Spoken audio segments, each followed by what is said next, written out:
good afternoon, everyone. And the topic for today is ADHD, Attention Deficit and Hyperactive Disorder. Two ADHD people are going to speak on it. Absolutely. One is absolutely ADHD. I am a multitasking person. I have an element of ADHD in myself. So let's explore this. And there were a lot of actually, I had a good interaction with the school of Global International School Dubai, and I spoke on this topic there, and also with the group with Smita Desai, the clinical psychologists and special educators. And when we were going through the journey, a lot of things which came up, and we felt we should share it with all of you. And that's the reason I said, Mihika, let's do it. So Dr. Mihika has walked the journey with me in both these talks. So here she is to present the topic. Thank you, Mihika. I think I'll give her the chance to begin. Okay. Thank you, ma'am. So, hello everyone. A very good afternoon to everyone. So, today we'll take you through a journey of attention deficit hyperactivity disorder, and we'll go through the definition and the history of ADHD first. So, ADHD is a neurodevelopmental disorder which is characterized by symptoms of inattention, impulsivity, and locomotor hyperactivity. So, this everyone knows. But did you know that ADHD has been recognized as not restricted to childhood, but a disorder which appears across the lifespan? So, I'll take you through the history of ADHD. So the first citation where these symptoms and the word hyperactivity was mentioned was in the year 1775 by Wiecard, who described ADHD syndrome in his German textbook. Later, in 1845, there was a cartoon by Hoffman called as Fidgety Philip and Johnny Head in the Air. So this cartoon, Fidgety Philip, was a boy, very clumsy boy, and he used to sit for dinner with his parents, and he used to throw all the food across the hall, and he used to take uh, the dining table sheets all across and throw all the vessels all across. So the parents used to get really very irritated. So there's a poem mentioned in 1845 about this. Later in 1910, still describes there is a defect of moral control in his book Lancet the Lancet in 1910. The years 1930 to 1970s, where there was a boom of pharmacological evidences which treated hyperactivity.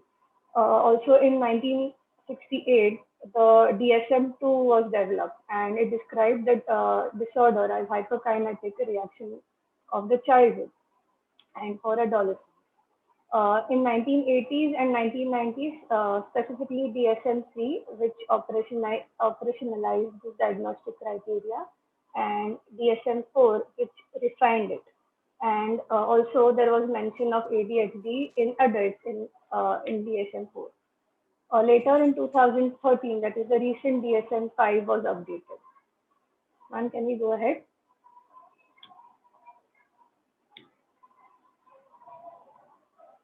Ma'am, you're on mute. Yeah, I just want to add here that please, we have to all understand that ADHD as cerebral palsy is a lifespan disorder. It is not that we will, like parents ask ke kab shant ho jayega. The symptoms, though they may be mild, do continue into adulthood. And how do we take care of those symptoms? We were having a lot of readings which we did in the last 2 weeks, and a lot of things which emerged out very well. So coming to the next, and this is something I would like you all to see. Mika, you want to tell them? Ma'am, you can go ahead with it Okay, so I because would we'll like you all explain to it look better. at the video and follow the instructions. Just check how much can you all observe. The monkey business illusion. Count how many times the players wearing white. Ma'am, can you increase the volume? Sorry. Escape. It's full. It's not heard, is it? I think we can read it. No, what I'll do is just give me a second. Ma'am, the volume is a bit low. As such, we Yeah. Yeah, can. just a That's minute. what she Just did. a minute. Just a Okay. minute. Share. There you go. I hope this helps you now. Oh,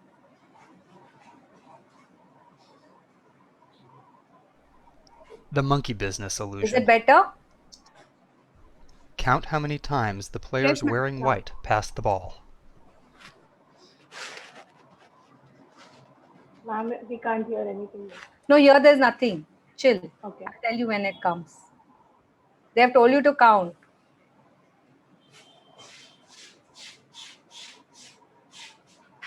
There's nothing here.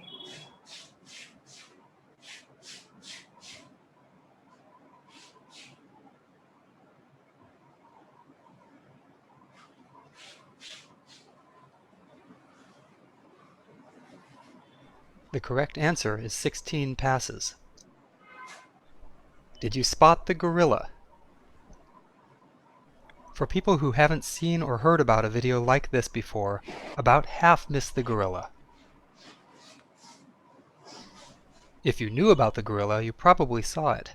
But did you notice the curtain changing color or the player on the black team leaving the game? Let's rewind and watch it again.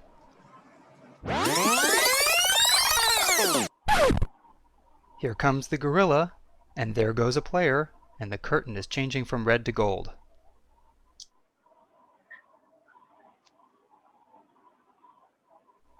When you're looking for a gorilla, you often miss other unexpected events. And that's the monkey business illusion. Learn more about this illusion and the original gorilla experiment at theinvisiblegorilla.com.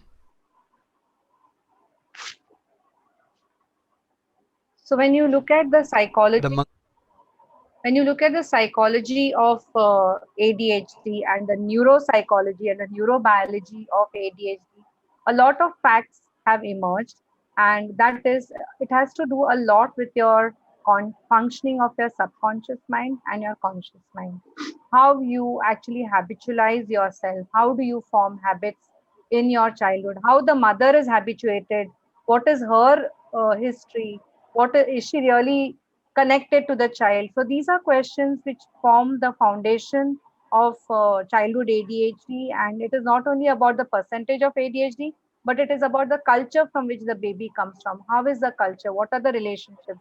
These are questions which are more important and have gained a lot of prominence when it comes to the research in ADHD. Going back again, now this is a score for you all, and Mika will take you through this. So let us see who among you has ADHD. Let us check ourselves. So we can rate these questions in very often, often, sometimes, rarely, and never. So there are about 20 questions. Okay, so you rate yourself. The first one goes, I become physically uncomfortable when I need to sit still for extended time during long work meetings, day-long seminars, and even movies or church. I try to avoid situations where I will need to be still for extended periods. The second one, I finish sentences for other people even though I know that it is Sir, can inappropriate I and interrupt sometimes you? rude. Yes, Let them please. score. Let them score. Give them time to score. Yeah, yeah, no. Because I'm also scoring. That's why I'm asking. Okay. Guys, you got to score, okay? Can I read the next one? Yeah, yes. So the second one is I finish sentences for other people even though I know that it is inappropriate and sometimes rude.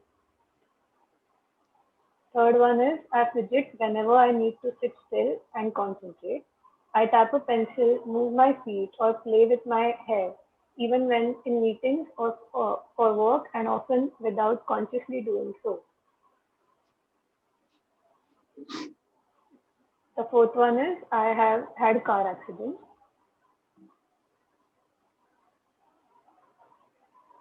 Fifth, I have difficult time waiting in line. Example, I'm going to the grocery store at off times, such as late at night, when there won't be anyone at the line checking out. Fifth one, I blurt out things without thinking, hurting other people's feelings by sharing opinions that would be better unsaid. Next, I tend to get bored quickly and crave excitement. Next is when doing chores at home, I move from task to task without finishing anything. Chores are more like a burst of whirlwind activity. Things get moved around, but rarely clear off my to-do list totally. Next is I feel compelled to move around. For example, when watching a movie, I feel driven to get up and move around only after a few minutes. Next is on a whim, I have purchased items I didn't even think I wanted and I couldn't afford or I'm watching my money. Next, I have trouble sleeping. My mind races and I find it hard to turn off my thoughts to relax and fall asleep. Next, I have poor driving skills. I drive too fast, make sudden moves without signaling. I get lost and or have received tickets for speeding.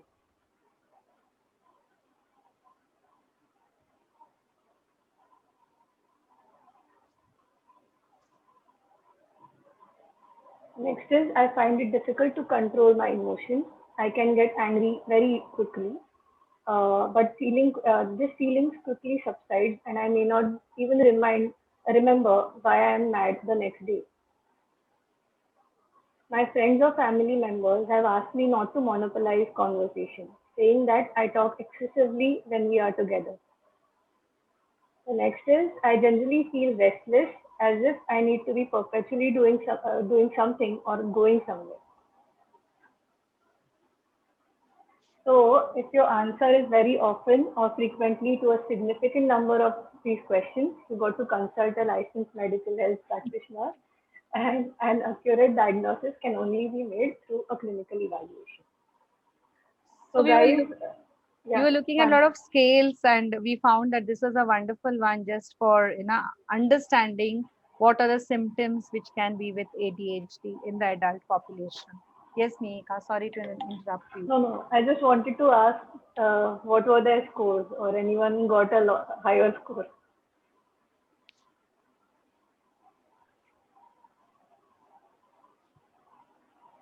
How many very offens did you all get?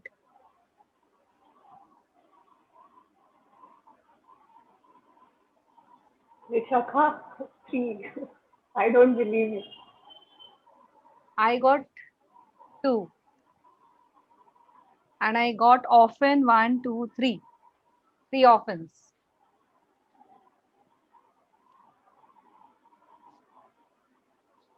You've written for, You, okay, three offers. Okay, can we go ahead? yeah.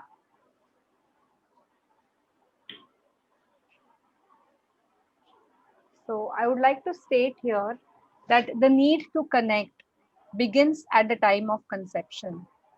Cells connect, multiply, and form the basic structure, and then complex organization happens, maturing into what we call as a miracle, which is a human infant. So when does a child start? When can we say? So the question someone asked me the other day when I was taking a talk for the psychologist is, when can one detect the early signs of ADHD? Any takers? When can you say a child can be called a hyperactive child or early signs of ADHD?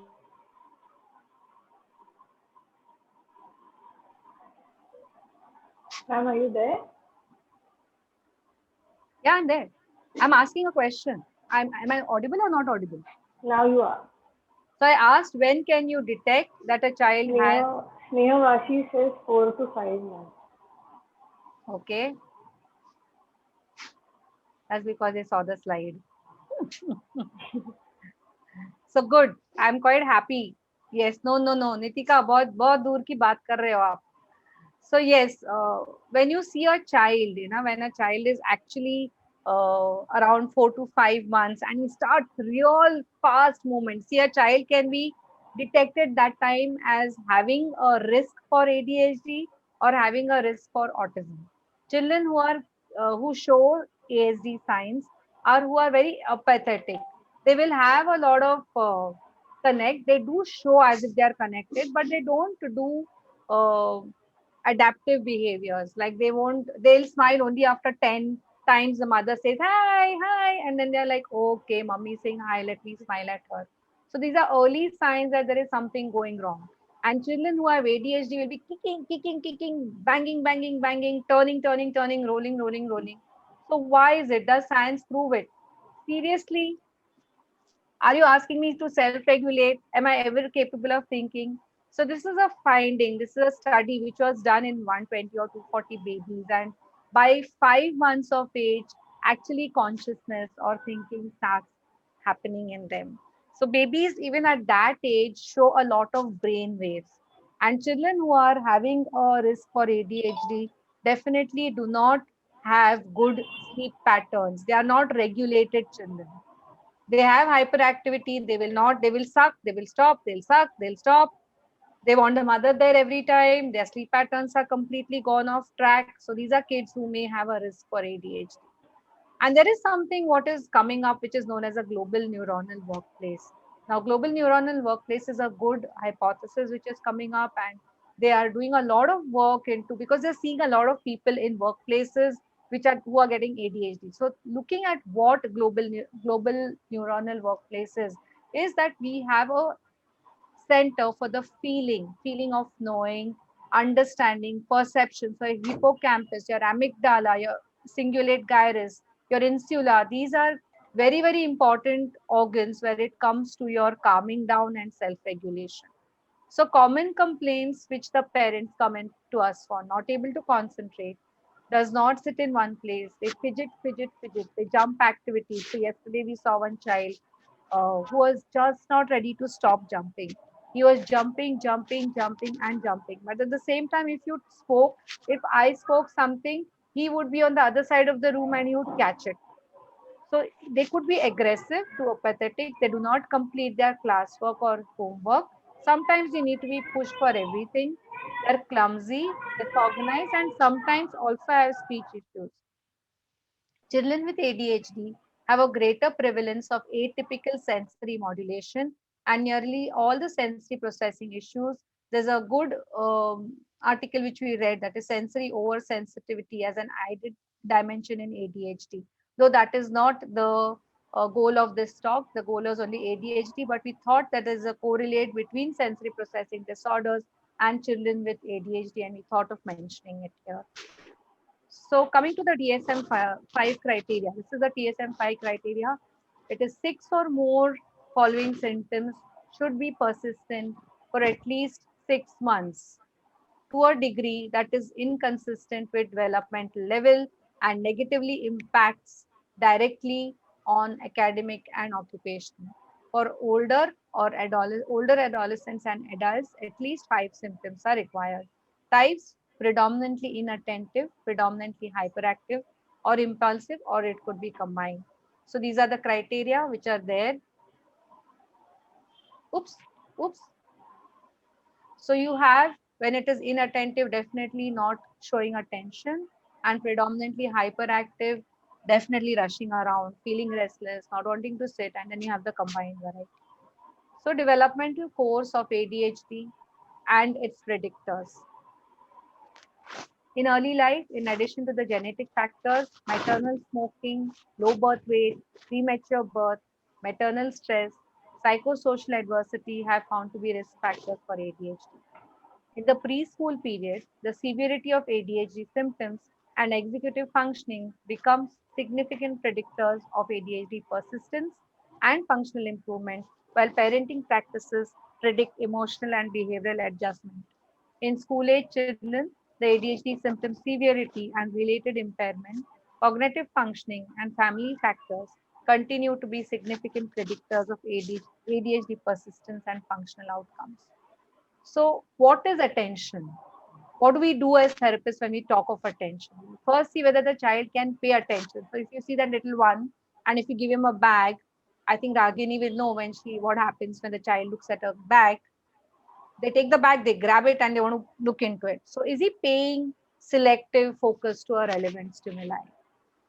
Is he able to shift attention? So they are completely engrossed in what they have until that whole thing is done with. Can they shift? Now suppose someone comes from the other room and says, hello, what are you up to? And then they look up, but they're still with their tongue out ready to do more work. So are they able to shift attention between two different targets? How much is the span of attention? Does he have to put more effort? So some children as early as maybe 6 to 7 months, they would look here, there, and even if you give them feeding becomes a problem for the mother in the early ages. Later stages, they don't want to hold the pencil, they want to drop the pencil and run off. They want to just look around or maybe take a ball throw. So yesterday the child who came to us did not want to hold the ball for a long time. He wanted to throw. Throwing was what he wanted to do, but he did not want to hold, catch, throw in an adaptive way. So does he appear hyper vigilant? So these children are very anxious at times, and sometimes they may be not responsive. Can he select a focus of attention, or does he depend on the adult? And does he prefer or avoid certain sensory modalities? These are the questions which you should ask when you're looking out for attention. I think this we are done with. What is the attention span? So we say how much can the child pay attention? From 2 years old, it is being documented. For 2 year olds, it is 4 to 6 minutes. For 4 year olds, it is 8 to 12 minutes. For 6 year olds, it is 12 to 18 minutes. For 8 year olds, 16 to 24 minutes. 10 year olds, 20 to 30. 12 year olds, 24 to 36. 14 years old, 28 to 42, and 16 year olds, 32 to 48 minutes. So, what is attention? It can be described as merely an overall level of alertness or ability to engage with the surroundings. Okay, the child should be able to interact with the surroundings. So, in this way, it interacts with arousal and sleep wake spectrum. So, it is the ability of the child to sustain attention. This is a strong indicator for later age success in areas of acquisition of language, speech, problem solving, and other key cognitive developmental milestones. So, whenever the child is very low aroused, he's completely bored, and when he's completely high aroused, he is all on the level of breakout and burnout. So, a little bit of self motivation, little bit of stress, or little bit of that feeling that I want to perform has to be there. So that is a zone which you want them in. You want them in the green zone where they are calm and alert. They are not frozen. They are not asleep.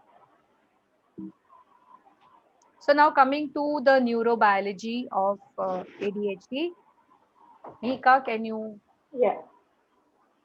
So, guys, what do you think are the areas of brain which are affected in a child with ADHD? Can you put it in the chat box?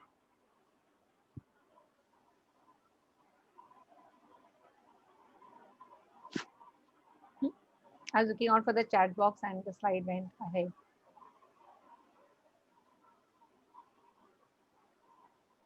Isha saying frontal lobe, Ragini ma'am frontal lobe,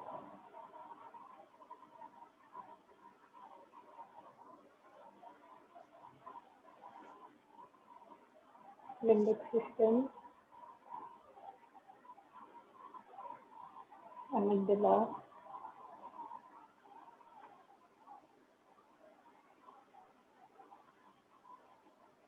Sheetal is saying thalamus.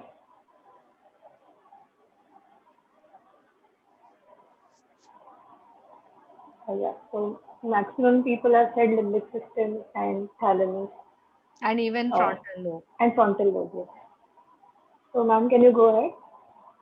Sure.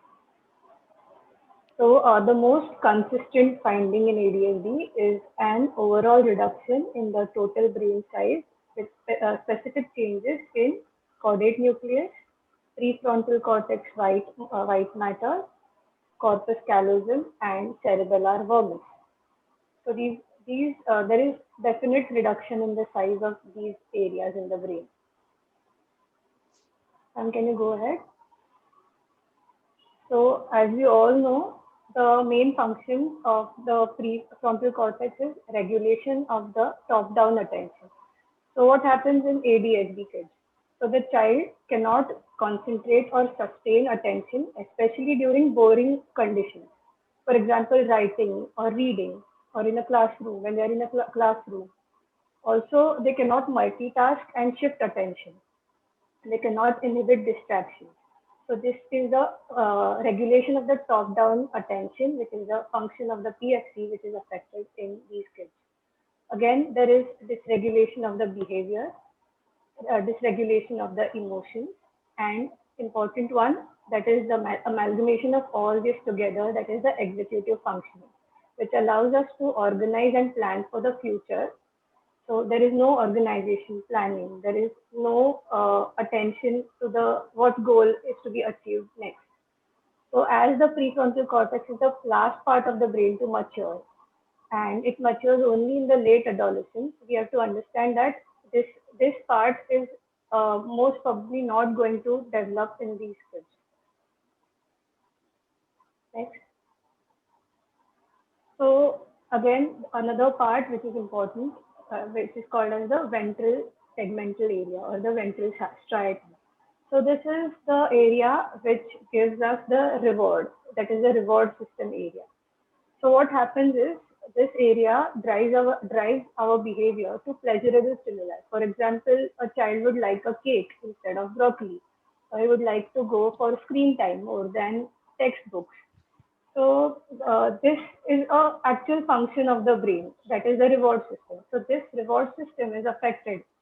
So these children are unable to anticipate future rewards, or they are unable to learn from the rewards, or they cannot engage in goal-directed behavior towards their rewards. And next.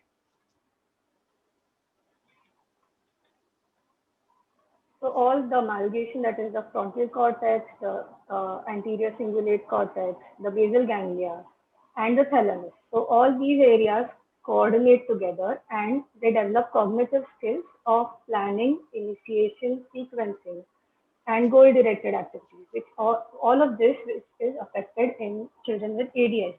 So there is underactivation and reduced functional connectivity in all these areas. So again, there is an alerting network in our brain which connects the frontal cortex, the parietal cortex, and the thalamus. So the alerting network is weaker in individuals with ADHD. So they do not, this does not support their attention when it comes to any activity. This alerting network is weak in these kids. And next.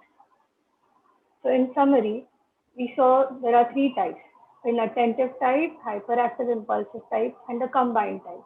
And we saw the neurobiology, that is the affection of the prefrontal cortex, the basal ganglia, the cerebellum, which causes problems in their executive functions, that is their working memory, their behavioral inhibition, and again in their motivation to do any activity, that is there is delay aversion and there is no reinforcement. We can see that the neuro, the mechanisms and the uh, genetics of these in the lower part of the, mostly it is driven by the dopamine system. And, yeah. So it is recognized that the disorder, this ADHD persists in adulthood in 50 to 80% of the individuals. So ADHD may affect in adults' ability to function as a caregiver to their own children.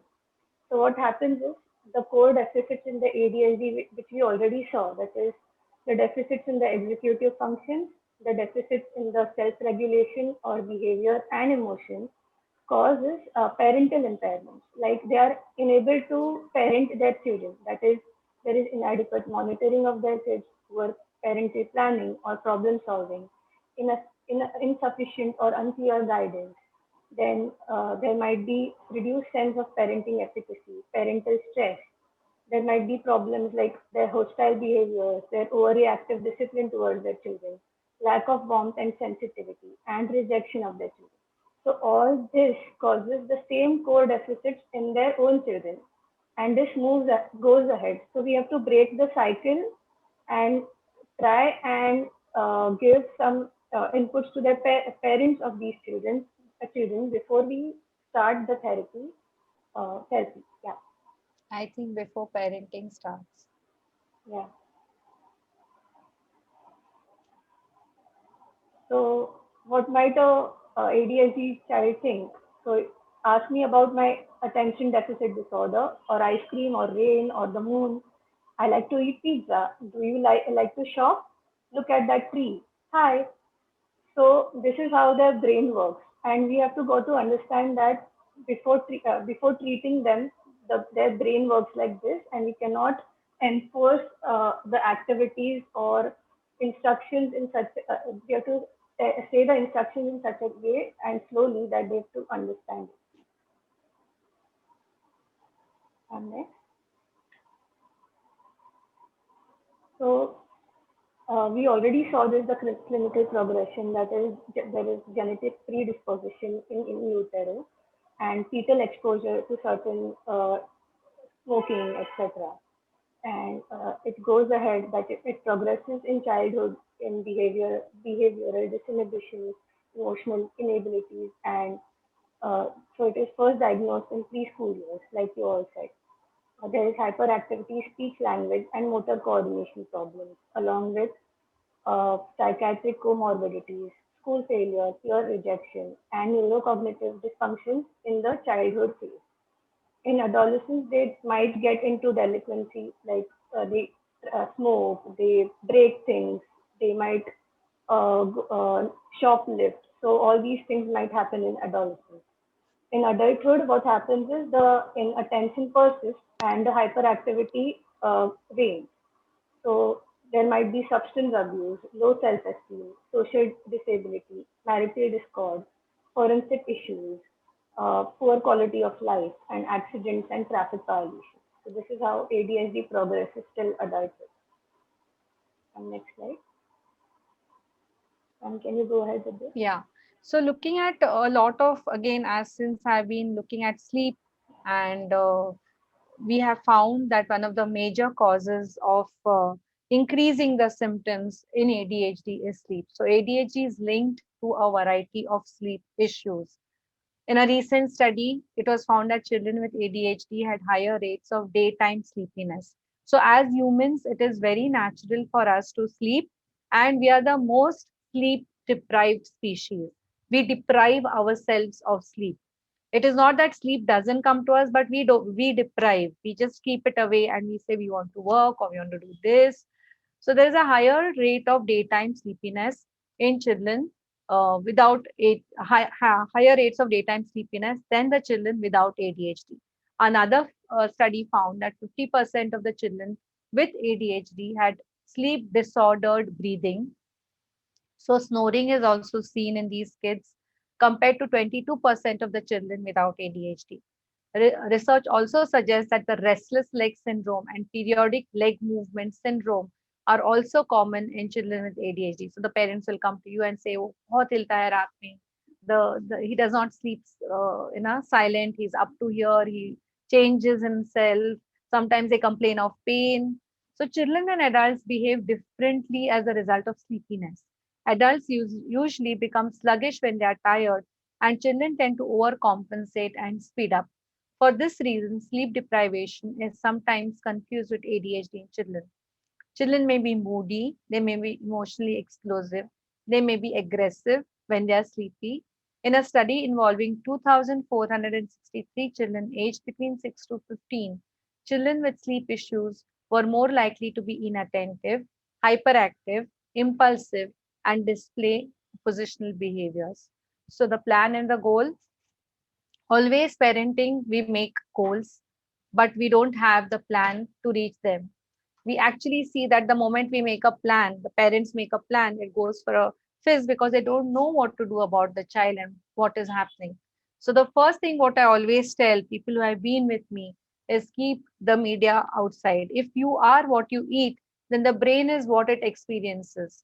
So it is not only about the media, but it is also about the atmosphere at home. So video entertainment is like mental junk food for babies and toddlers.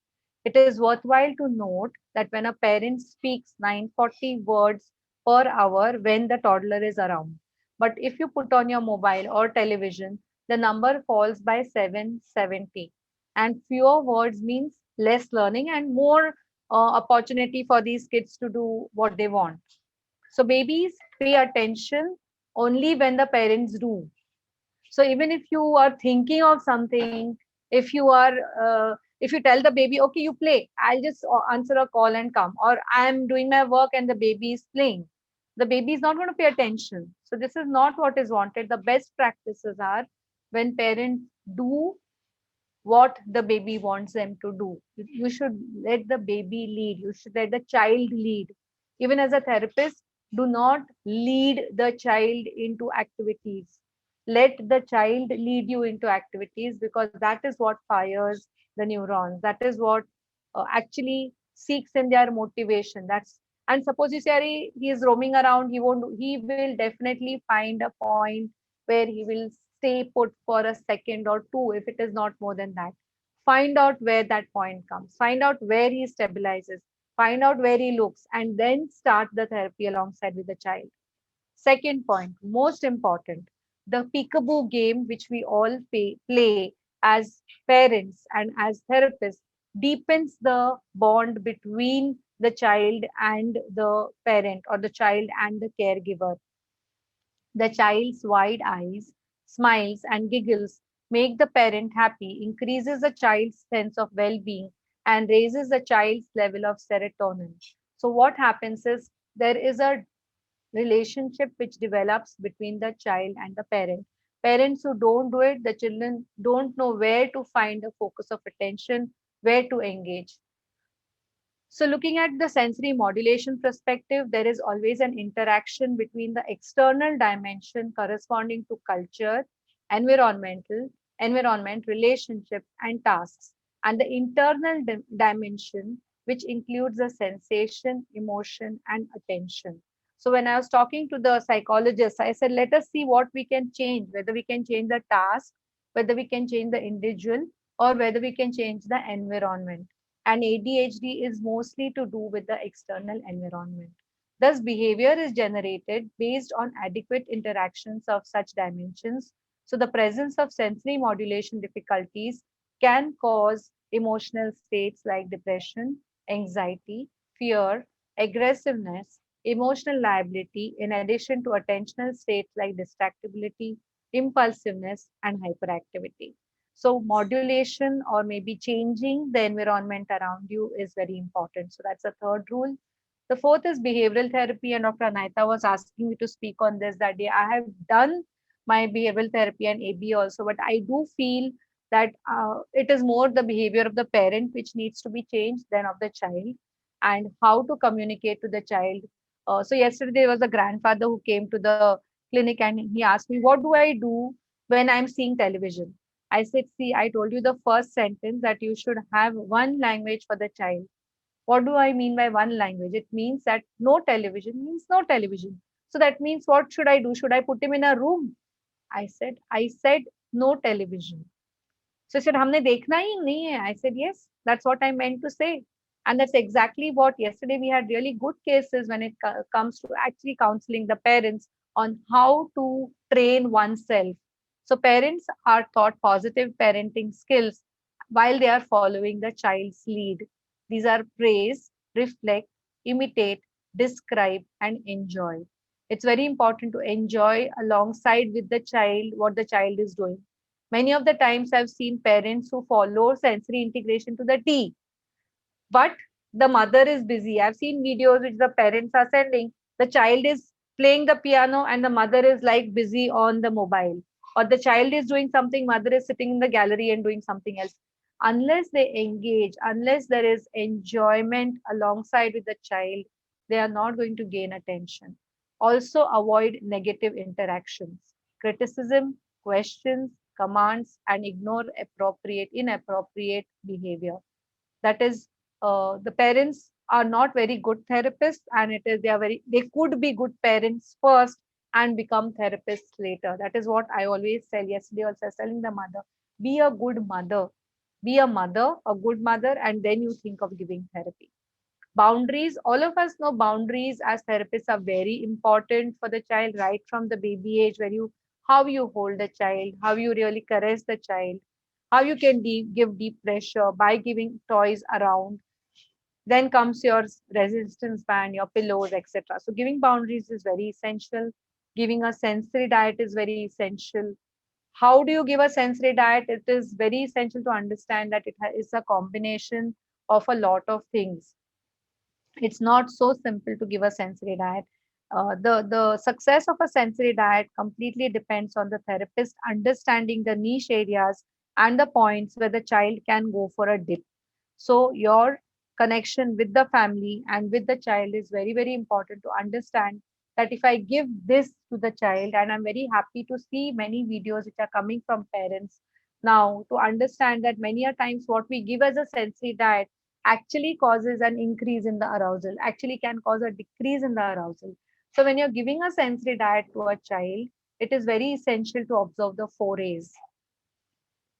Take a sort of a feedback or look at the videos. The best thing is to see the child on the videos. See what the child is up to. Okay, the sensory diet is running for 7 days. How is the child behaving in the 4 A's?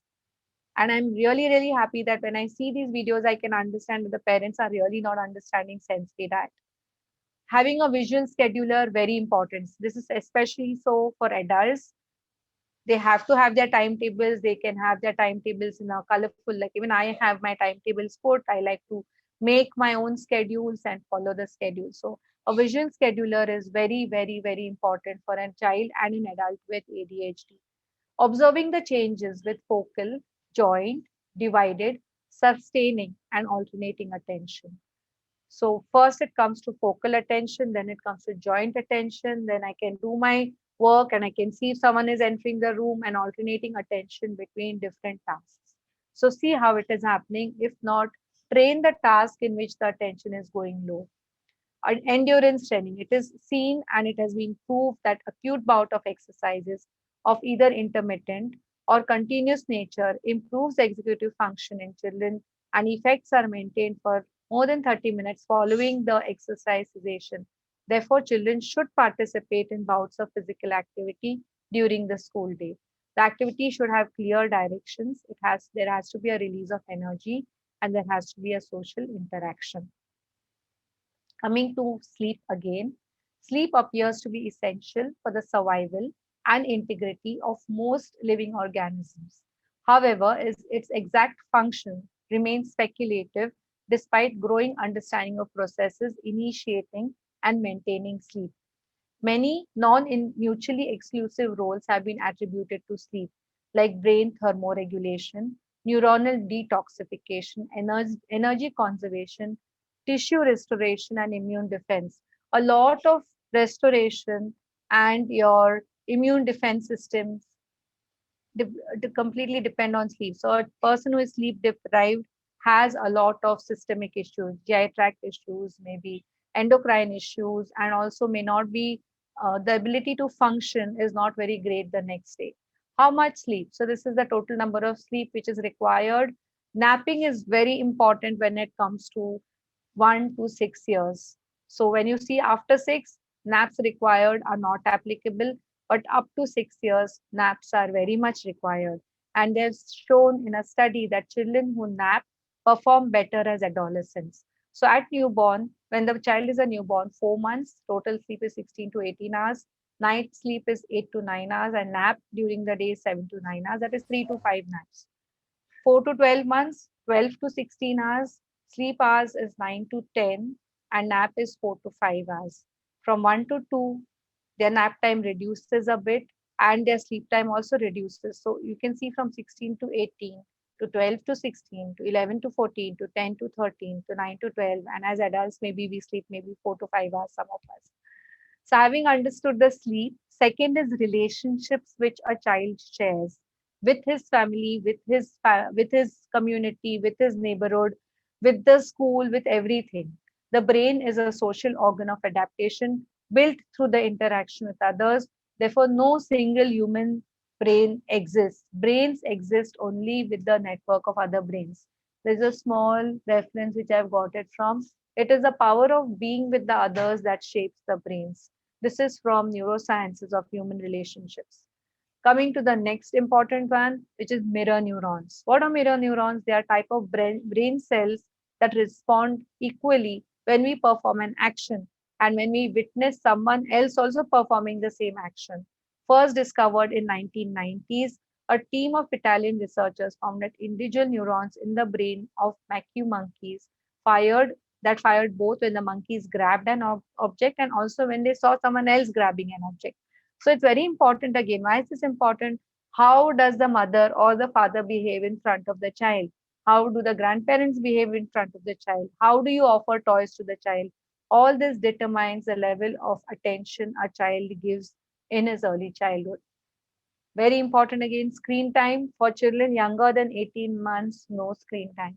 For parents of children 18 to 24 months of age who want to introduce digital media, they have to use high quality programming apps and use them with the children because this is how they may learn.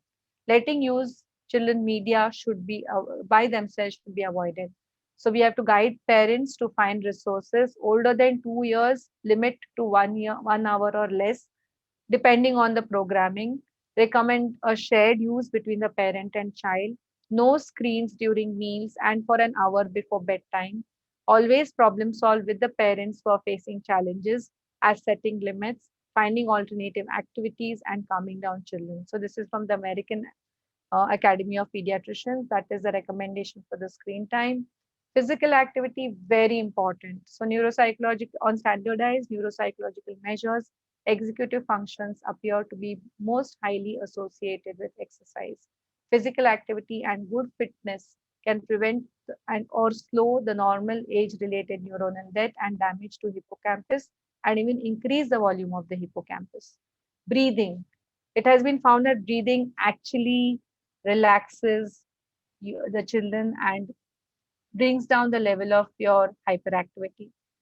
It helps you to connect, it helps you to focus, it helps you to relax, and it helps you to rejuvenate. So, inculcating good breathing practices in the child, and in babies, we can use entrainments. In little ones, you can say blowing, maybe whistling. These are activities which you can give the child. Also, closing the eyes and sitting and reading, very good activity for the child. And it has been found that there is something which is called as the subconscious and the conscious mind. Your conscious mind goes on and on and on like a monkey going around. And if you want to stop the subconscious mind from functioning or regulate the subconscious mind, you have to give the child a little bit of relaxation and breathing exercises. Cognitive training, as few as less than 10 1 hour sessions of cognitive training over 5 to 6 weeks have the potential to reverse the same amount of age related decline that has been observed in the same time period. So, looking at cognitive behavior therapy is a new way of looking at ADHD, and we look at an evolutionary intelligence which is coming in. Do we have time to show this video? There are some video strips which they are video games which they have formed.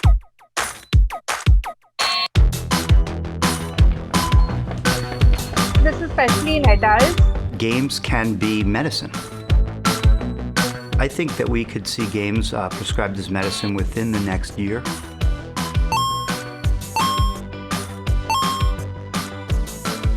ADHD, attention deficit disorder, post-traumatic stress disorder, traumatic brain injury, depression, anxiety, Alzheimer's disease. All of these conditions have challenges of cognitive control. So the idea is that video games could be created in a very specific way to activate exactly those brain networks that we most want to improve.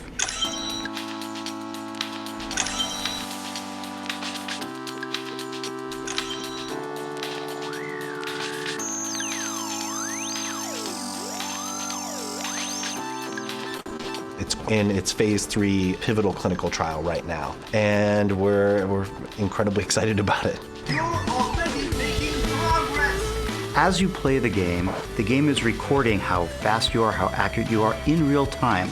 And then it's using that data to scale the challenge in an appropriate way to your abilities. So like a personal trainer, every single second of gameplay just pushing you along, applying pressure over time, continuous pressure to those networks that were activated by the gameplay themselves to improve its function.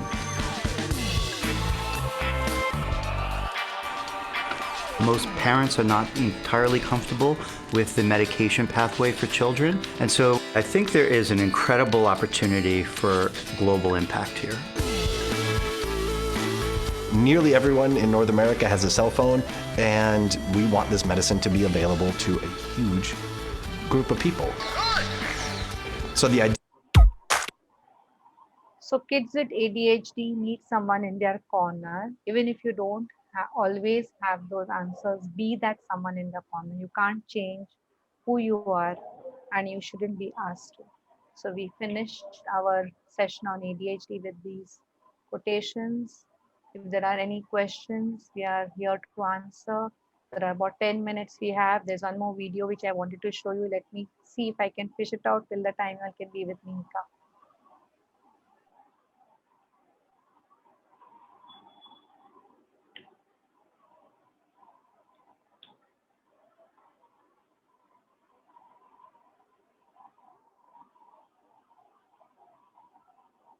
Hi, Arya.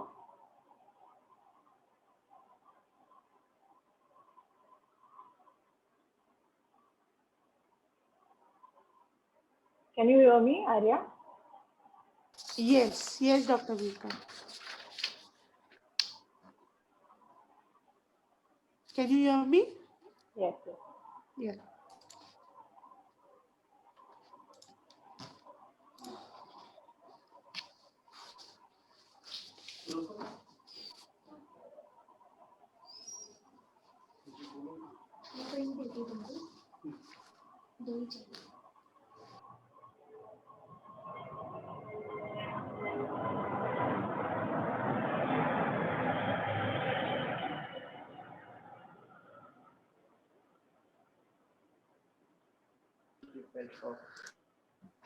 Dr. Mika, there's a question, I think. What is the prognosis of ADHD? For ma'am. Okay.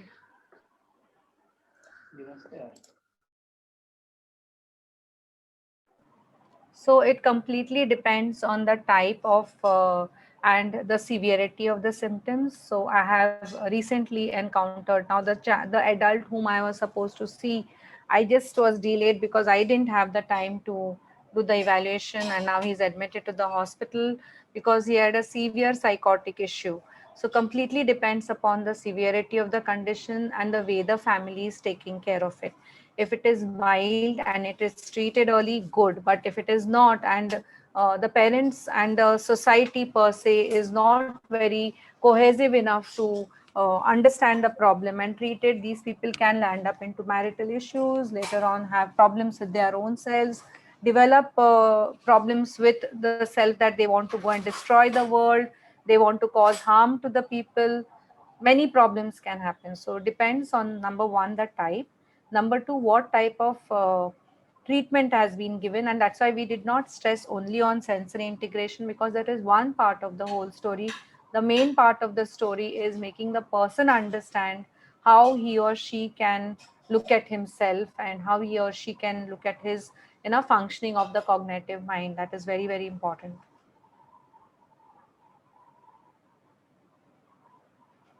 So there is one cute little video which I wanted you all to see. So share with the computer sound, and I hope it runs.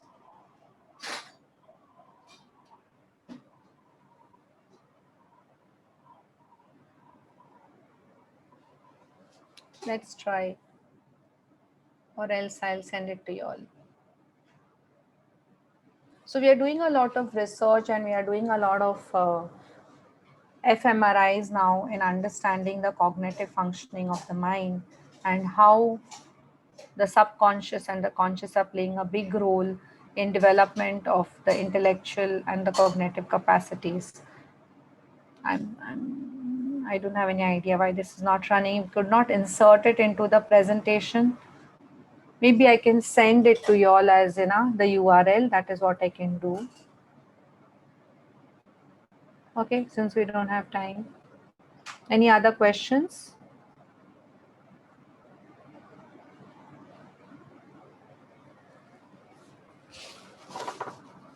So in addition to your prop system, your tactile system, your auditory system, first thing what we should do is look at modifying the environment, modifying the mother, her practices of child rearing and parenting, and the father.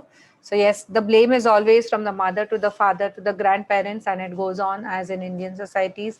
I think societies in the West are more acknowledging and more accepting to the diagnosis and do better jobs when it comes to the diagnosis being established. Of course, diagnosis is not very early done in the West as compared to what we have here. And it's very important to, once it is diagnosed, you can do a lot of work with these kids.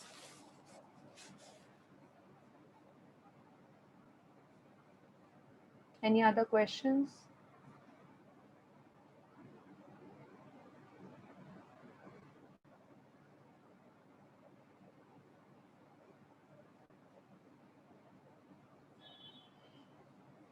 Should we call it a day?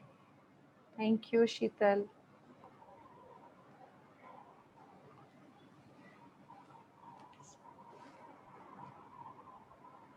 Thank you.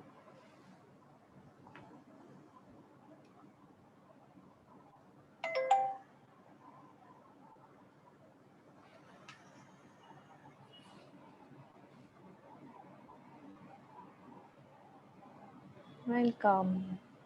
See you all soon. Recently seen in. Wow. Yes, it can happen in 60 years old also. So again, looking at how you can see 60 years is a big age to actually expect any fast changes to happen.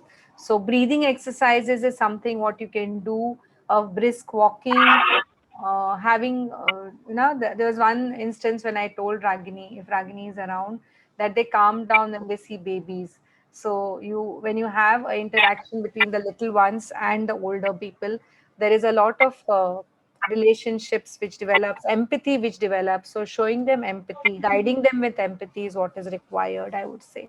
So these are things, and then give them a lot of activities. See, 60 is the age when people generally retire and have nothing to do on hands. So give them some activity to do, give them something which they feel, okay, I have done something, which is very, very important, Kshama. Thanks for asking that question.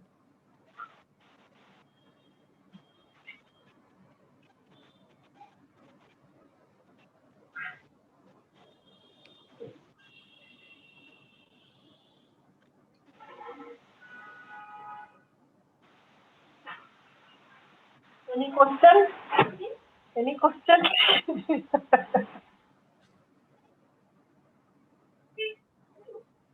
Stop here. Nitika, you're not on mute. You want to ask something?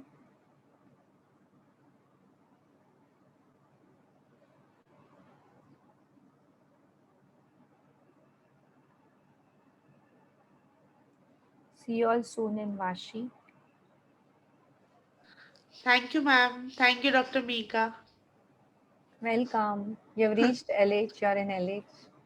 Yes. I would like to see your hyperactive parents next week, Viraj. Done. I was thinking about. We Can you should show guide them that and flow inform them and explain them? Yes, sure. Yeah. Anytime, Shama.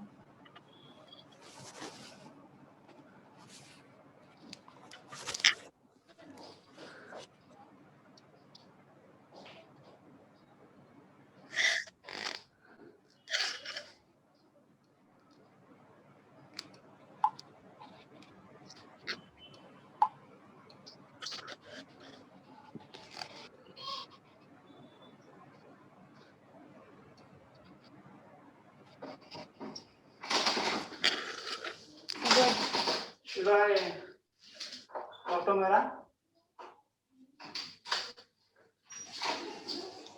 Anaya? 1 minute. Yes. This comes.